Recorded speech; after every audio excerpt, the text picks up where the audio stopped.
Et nous sommes de retour au plateau pour la suite de cette émission. Nous abordons notre deuxième sujet. Nous parlons à présent de la République démocratique du Congo avec cette interrogation. Une intervention internationale est-elle envisageable? C'est notre interrogation, bien évidemment, sur cette question motivée par la situation actuelle en République démocratique du Congo et la percée des rebelles qui ont pris de nouvelles localités, y compris Goma, ces derniers jours, notamment ce lundi. Ils ont pris le contrôle de cette ville dans l'est de la République démocratique du Congo et dans la foulée des annonces de réunions d'urgence, communauté est-africaine, sud-africaine, communauté internationale, je veux parler du Conseil de sécurité de l'ONU, Conseil de paix et de sécurité de l'Union africaine, des réunions d'urgence pour réfléchir à la situation en République démocratique du Congo qui, petit à petit, tombe, où les populations sont victimes des balles de ces rebelles qui prennent du terrain de jour en jour. Et peut-on envisager une intervention internationale, une intervention peut-être qui permettra de maîtriser la situation et repousser ces rebelles? C'est la question que nous nous posons, puisqu'il y a déjà eu une telle situation de par le passé, mais que des événements récents n'ont pas pu apporter la solution telle que voulue par la République démocratique du Congo. Que vont accoucher toutes ces réunions? C'est notre interrogation. Je commence par vous, Thierry Afanouke. Peut-on déjà envisager une intervention internationale en République démocratique du Congo pour restaurer la sécurité et la tranquillité pour les populations qui sont victimes de cette percée du M23 et des autres groupes? Alors, moi, je ne m'attends pas à une intervention internationale pour résoudre la crise qui oppose aujourd'hui, je dirais, la RDC et le Rwanda. Les Congolais doivent comprendre que le temps de la diplomatie est passé parce qu'on a trop parlé de négociations, on a trop parlé de crise, de réunions de crise, mais la solution tarde à venir. Alors, donc, si le Congo est attaqué, il faudra que le Congo aussi puisse répondre. Je regrette que le président Tshisekedi se limite seulement à des discours et n'a pas pensé à réorganiser son armée, n'a pas pensé à réarmer l'armée congolaise, et qu'aujourd'hui des bandits, des brigands, des rebelles se permettent de menacer l'intégrité territoriale de ce pays-là. C'est inconcevable parce qu'on a toujours fait la diplomatie. Pas plus que quelques jours, le chef de l'État togolais s'est rendu au Rwanda, en Kigali.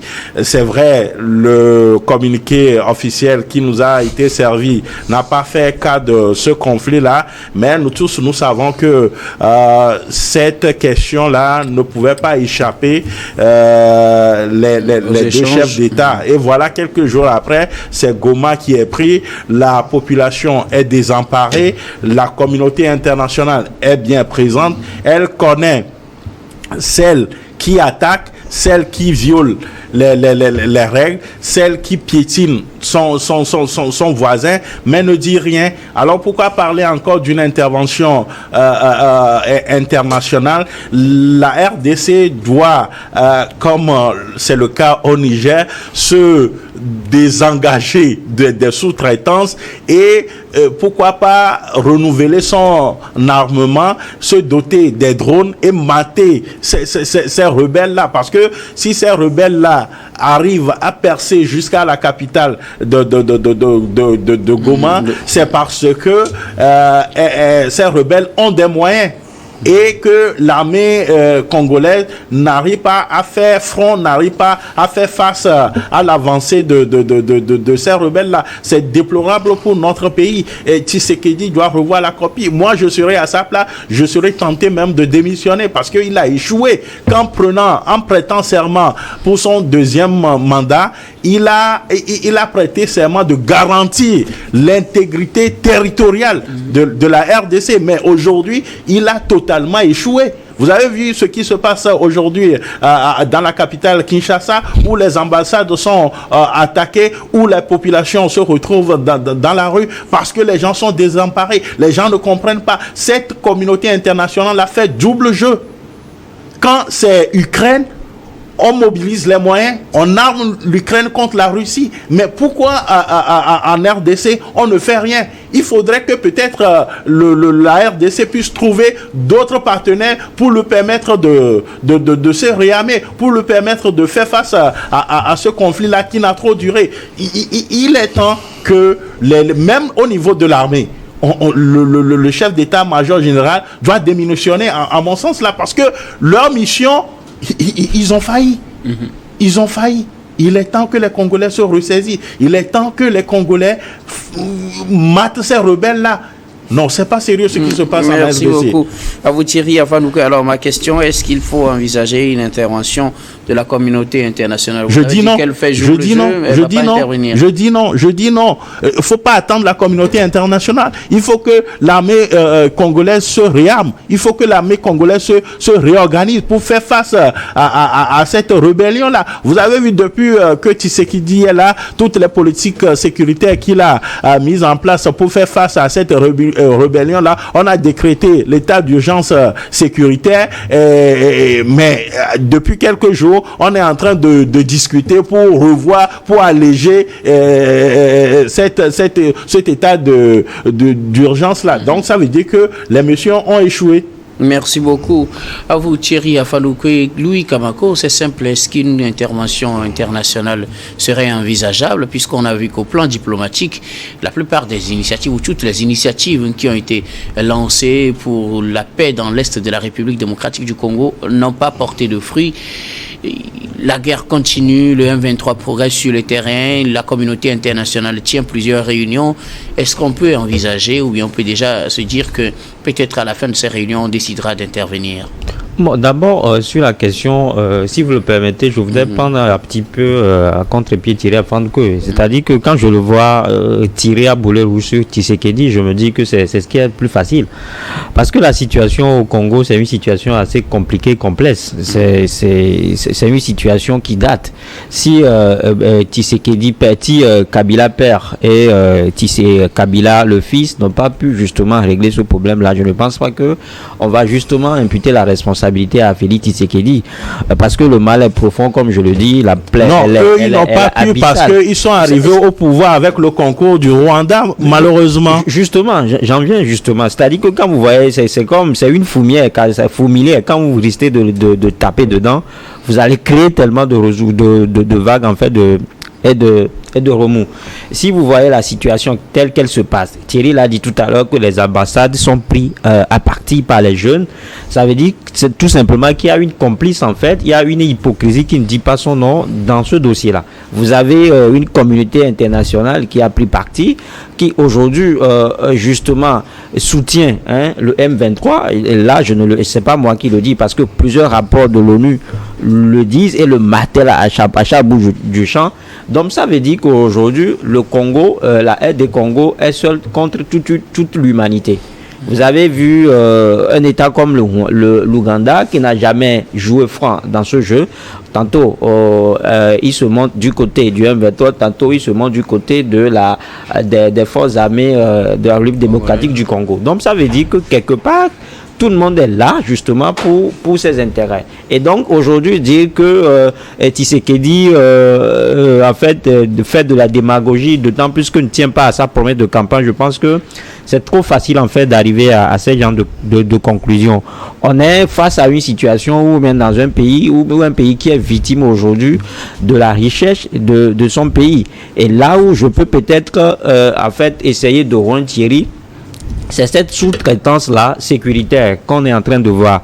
Parce que je ne comprends pas pourquoi est-ce que Tshisekedi est conscient justement de la situation selon laquelle la communauté internationale ne le soutient pas comme cela se doit, mais continue pas à maintenir la MONUSCO dans le pays. Ce qu'on aurait pu lui demander dans ce cas de figure, c'est justement de demander à ce que le contrat soit résilié, ou bien c'est de demander tout simplement le départ de la MONUSCO pour que la situation soit justement prise en main par la force armée congolaise. Maintenant, ce qu'on dit, vous avez dit tout à l'heure que Goma est au maire en fait, du M23. Je pense que tout cela reste à vérifier parce que les images que moi je vois ici, je vous dis que actuellement, on peut vous dire que 85% en fait de Goma est toujours entre les mains de la force, des forces armées congolaises, et qu'on a vu que l'armée, enfin les forces armées de la République démocratique du Congo également ont fait des incursions en fait au Rwanda, et que des officiers ou bien des généraux rwandais justement ont laissé les soldats justement congolais entrer facilement sur le terrain rwandais. Donc ça veut dire que tout ce qu'on dit là, je pense que c'est à prendre avec beaucoup de pincettes, d'autant plus qu'on n'est pas sur le terrain. Mais quand je vous dis les images que moi je reçois, ces images-là font foi aux deux. Nous avons vu des jeunes qui s'attaquent à tout ce qui est comme ambassade là-bas en aide des Congo avec des pillages et tout. Donc je crois que la situation est vraiment critique. Maintenant, est-ce qu'il y a une intervention internationale qui est envisageable? Je crois que les uns et les autres interviennent déjà, même si ce n'est que ils interviennent déjà, sauf que ce n'est pas officiel. Parce que j'ai cité tout à l'heure tout le soutien que reçoit le M23. Ce qui est officiel, c'est qu'on nous dit que Paul Kagame soutient le M23. Vous avez la communauté. Que Paul Kagame ne reconnaît pas. Paul Kagame ne reconnaît, mais les rapports, à chaque fois qu'il y a un rapport de l'ONU qui sort, c'est Paul Kagame qui est pointé du doigt. Vous avez la communauté internationale, dont je ne peux pas citer tout de suite, en fait, je ne peux pas donner les noms de façon précise. Et donc, vous avez l'Ouganda, comme je le disais aussi, qui ne joue pas un jeu franc dans cette crise-là. Donc, ça veut dire que tout ce monde-là intervient déjà en aide des Congo. Maintenant, ils vont peut-être... Quand je parle d'une intervention militaire, intervention internationale, je parle de celle qui a eu lieu, par exemple, en 2012 avec les casques bleus, ce qui a permis quand même de contenir cette avancée du 1-23 jusqu'à sa démobilisation. Donc, c'est quelque chose comme ça que je parle. Oui, là, je pense que là, je suis tenté de répondre par l'affirmative, parce que quand vous voyez la situation telle que je l'ai décrite tout à l'heure, ça craint. Et ça craint, et parce que les intérêts des uns et des deux sont touchés. J'ai dit que les ambassades sont saccagées, sont détruites par les jeunes. Donc du moment où les gens verront que les intérêts sont menacés, ils vont justement intervenir. Maintenant, qui va intervenir aux côtés de qui? C'est la question pertinente à laquelle nous essaierons de répondre dans les jours à venir. Mais ce qui est sûr, c'est que je pense que tout le monde est en train de chercher de faire des pieds et mains pour que la situation revienne à la normale. On a noté justement qu'il est annoncé un voyage imminent de Félix Tshisekedi au Mali, qui va aller justement rencontrer Assimi Goïta, qui est aujourd'hui le président de l'Alliance des États du Sahel. Et donc peut-être il va aller trouver la solution de l'autre côté. Donc c'est pour ça que je dis que c'est possible qu'une intervention internationale en fait soit de mise en aide des Congo. Credo Tété, une intervention internationale est-elle envisageable dans la situation actuelle, et quand on sait que les rebelles ont largement progressé sur le terrain avec la prise de Goma ce lundi? C'est ce qu'ils ont annoncé, même si les images de Louis montraient qu'ils ont pris moins de 85% du territoire de Goma. Alors les rebelles, quoi qu'on dise, avancent sur le terrain, plusieurs réunions de crise, que ce soit au Conseil de sécurité de l'ONU, que ce soit dans la Confédération des États de l'Afrique de l'Est, que ce soit pour l'Afrique australe, que ce soit pour l'Union africaine. Tout le monde s'est réuni, mais pourquoi finalement vont-ils décider enfin d'intervenir au Congo? Moi, je voudrais m'interroger beaucoup plus sur la forme de cette intervention internationale. Donc, cette intervention va prendre quelle forme? Est-ce qu'on va essayer de nous dupliquer ce qui s'est passé en 2012? Est-ce que cette communauté internationale même n'est pas complice de la situation assez délétère sur le plan sécuritaire au niveau de la RD Congo? Parce que s'il faut laisser les rebelles progresser jusqu'à avoir une certaine aisance dans Goma et se précipiter, aller prendre des résolutions au Conseil de sécurité pour dire nous allons intervenir, moi je parlerai d'hypocrisie même de cette communauté internationale, parce que cette communauté internationale avait tous les outils pour freiner cette progression du M23. Mais si on a laissé faire, peut-être que c'est pour fragiliser également le président Félix Tshisekedi. Peut-être dans une autre mesure, il n'a pas donné les garanties nécessaires pour que son pain soit sauvegardé. Maintenant, si nous disons a priori cette intervention pourrait avoir lieu, est-ce que cette intervention sera sous la coupole de l'Union africaine ou bien c'est la communauté internationale habituelle que nous avons vue qui joue aux sapeurs-pompiers, mais en fait vient pour d'autres missions, disons, obscures dans ces pays.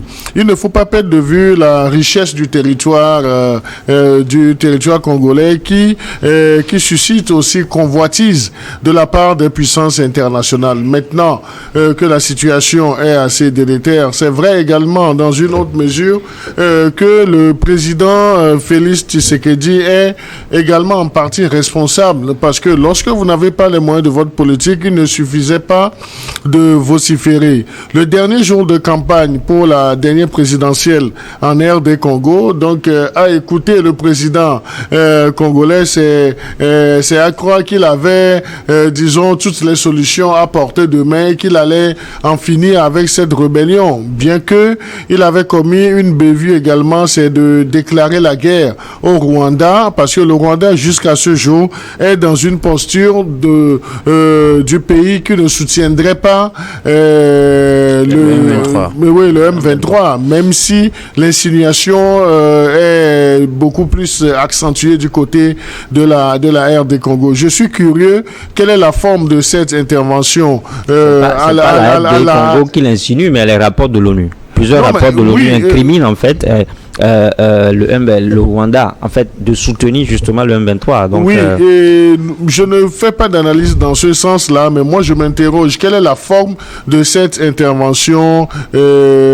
disons, de cette intervention à l'échelle internationale? Quelle doit être la forme? Comment est-ce qu'on va matérialiser cela? Est-ce que, même si la résolution est votée au niveau du Conseil de sécurité, cela ne voudrait pas dire que une option, disons, que promet le Conseil de sécurité, on ne peut pas dire que c'est carré à 100%, que c'est la bonne. Peut-être que la dimension internationale de la communauté également aurait des intérêts qu'il faudrait privilégier. Pourquoi laisser la situation se dégénérer et aujourd'hui on s'empresse de réunir le Conseil de sécurité? C'est là où je voudrais chuter en évoquant aussi la responsabilité de l'Union africaine.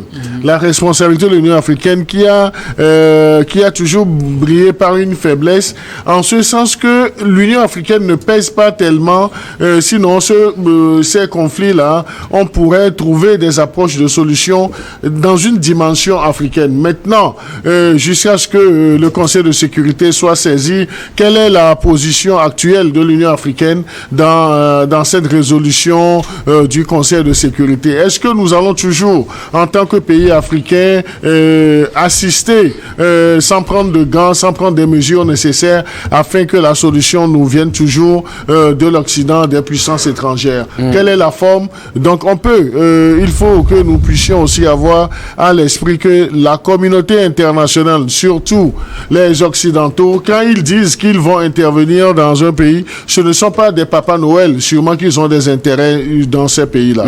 Alors, ce que je veux comprendre, vous introduisiez bien cette partie du débat en parlant de l'Union africaine, dont le Conseil de paix et de sécurité s'est réuni ce midi d'ailleurs, pour justement parler de la situation en République démocratique du Congo. On aura beaucoup plus de précisions dans les heures et les jours à venir, et peut-être on reviendra là-dessus. Mais dans cette crise, vous l'avez dit, la communauté internationale, l'Organisation des Nations Unies a dépêché des experts qui, après leur expertise dans leur rapport, ont incriminé directement le Rwanda. Le dernier rapport associait aussi l'Ouganda à ce geste, à ce jeu trouble-là qui se fait dans l'est de la République démocratique du Congo.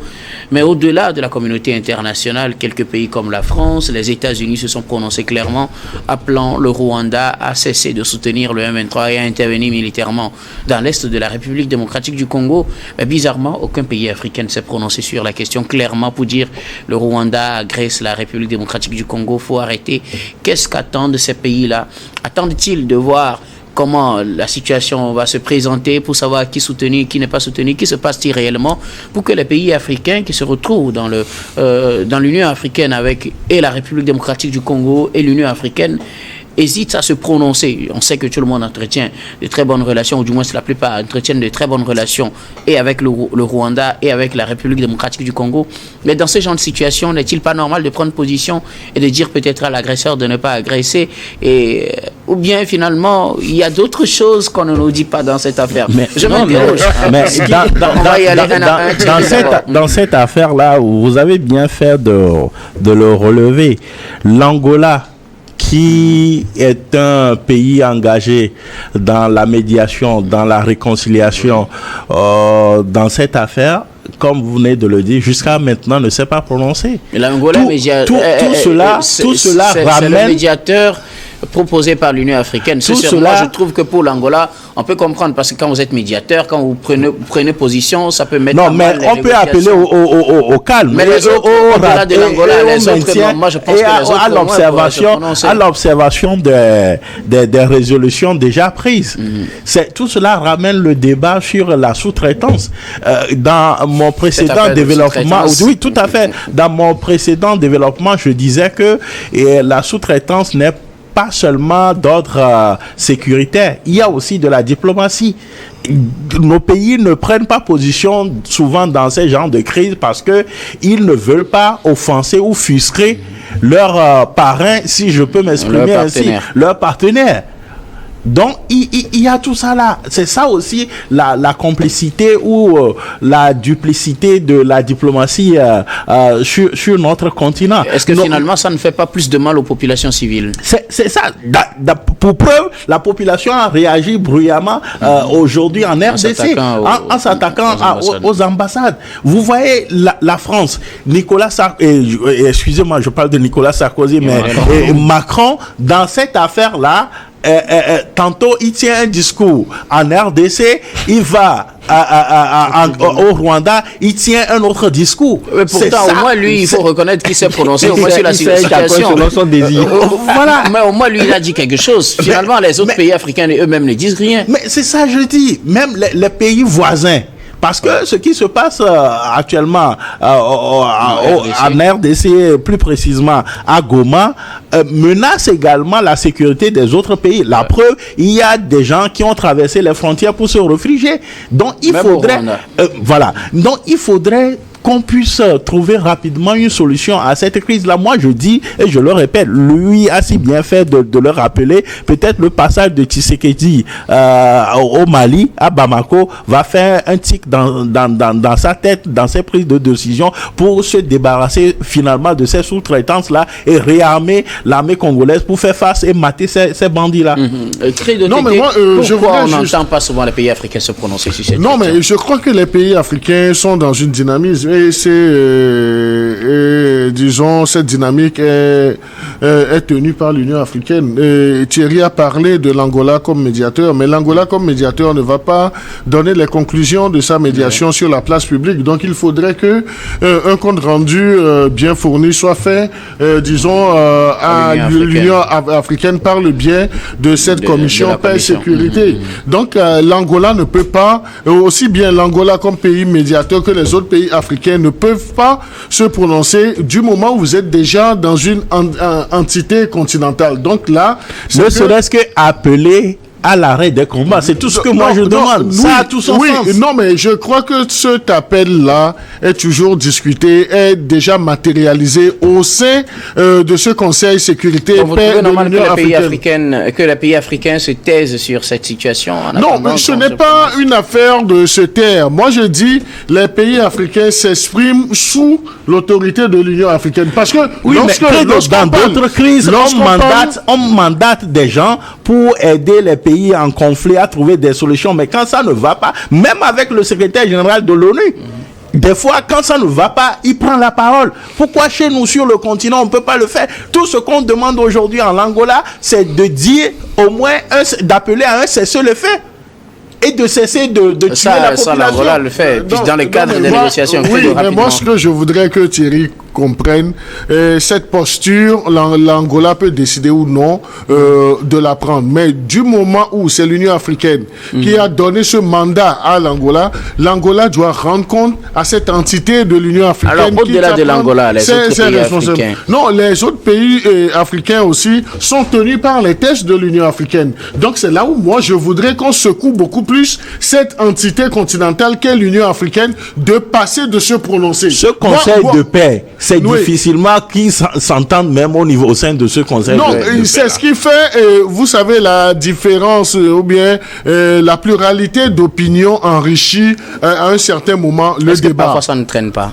Non, ça traîne en termes de protocole. C'est là où je dis, si on doit secouer un nid aujourd'hui, c'est le nid même des premiers responsables de l'Union africaine qu'on doit secouer. Soit ils sont là pour implémenter des actions en faveur de la paix sur le territoire africain, soit ils sont dans la bureaucratie et ils laissent les choses se dégénérer sur le terrain. Moi, ce que je voudrais que Thierry comprenne, c'est que c'est assez facile de dire l'Angola n'a qu'à faire une déclaration publique en tant que médiateur. Un médiateur a été choisi par une entité continentale. Et le rapport doit être... Et c'est l'entité qui doit prendre ses responsabilités et demander aux pays africains individuellement de se prononcer publiquement. Je crois que c'est mettre en péril cette dynamique continentale. Mais n'empêche que si des leaders au niveau de ces pays africains ont de bonnes relations avec, que ce soit la RD Congo, que ce soit le Rwanda, donc ils peuvent mener des actions de paix, de pacification. Mais là, on n'a pas besoin de projecteurs ni de caméras là-dessus. Louis Kamako, pourquoi les pays africains sont-ils largement restés silencieux sur cette crise dans l'Est de la République démocratique du Congo, selon vous? Non, je crois que Credo a tout développé. Hein. Il a expliqué les choses de façon explicite et de façon claire et nette. On ne peut pas demander aux pays africains d'intervenir chacun séparément. Mais ces pays africains... Je ne parle pas d'intervention militaire. Hein. Oui, mais de réagir, en fait, de réagir justement à ce qui se fait, à la situation congolaise. Et il ne peut pas le faire de façon séparée parce qu'aujourd'hui, il se retrouve dans un seul creuset. Il se retrouve dans une union qu'on appelle Union africaine. Et je pense que si la voix de l'Union africaine résonne, ça fera de poids plus qu'un seul pays en fait décide en fait de sortir un communiqué. Et on a dit que la situation elle est compliquée et dans ce genre de situation, si vous ne savez pas vous prononcer, on va justement vous coller l'étiquette de partisans ou bien d'opposants. Donc je crois que c'est pour cela que les uns les autres sont méfiants. Maintenant, la question qu'il faut se poser ou bien la question à laquelle il faut répondre, c'est justement pourquoi est-ce que l'Union africaine ne se prononce pas? Et ça ressent le débat sur en fait ce qui anime en fait sur l'indépendance en fait des institutions africaines. Vous avez des institutions qui souvent sont sous la houlette ou bien sûr sous les bottes en fait d'une puissance étrangère, d'une communauté internationale. Vous avez des institutions qui attendent toujours que les décisions viennent de là. Et donc jusque là, parce que tous sont en train justement d'attendre ce que peut-être va dire la France. C'est pour cela que moi je vais souhaiter, parce que je sais que tu es un passionné de la lecture, pour comprendre cette situation, pour comprendre la situation, moi je te conseille d'aller lire Charles Onana, qui écrit un livre intitulé l'Holocauste au Congo et qui parle de l'Omerta international et qui s'interroge dans ce livre-là, l'auteur s'interroge sur la complicité de la France. Et ça veut dire tout simplement que jusque-là, si l'Union africaine ne s'est pas prononcée, elle attend la réaction de la France pour s'arrimer ou bien pour se conformer justement à cette réaction de la France. Sauf que la France, entre-temps, se prononce sur cette question. Elle aurait pu faire la même chose. Thierry l'a dit que la France les mêmes propos de la France. Un discours duplex en fait. Autant reprendre ce discours. Dans ce cas de figure, un discours du peuple peut tenir. Parce que ce que Thierry disait tout à l'heure, quand la France va à un des Congo, le discours est différent de ce qu'il tient quand il va au Rwanda. Et donc ça veut dire que les choses ne sont pas cohérentes, les choses ne sont pas... Il n'y a pas une cohésion dans ce qui est se dit. Non, on est face à la situation, il faut qu'on soit réel et réaliste. Et donc c'est ce que la France n'arrive pas encore à faire. Merci. C'est vrai qu'elle a réagi à la caste de son ambassade. Ça s'est arrêté là. Maintenant, on souhaiterait qu'elle aille au vif du sujet pour justement dire ce qu'elle pense réellement de la situation actuelle. Merci beaucoup à vous tous pour vos contributions. Nous allons marquer la pause pour le journal, puis on reviendra tout à l'heure pour la suite de cette émission.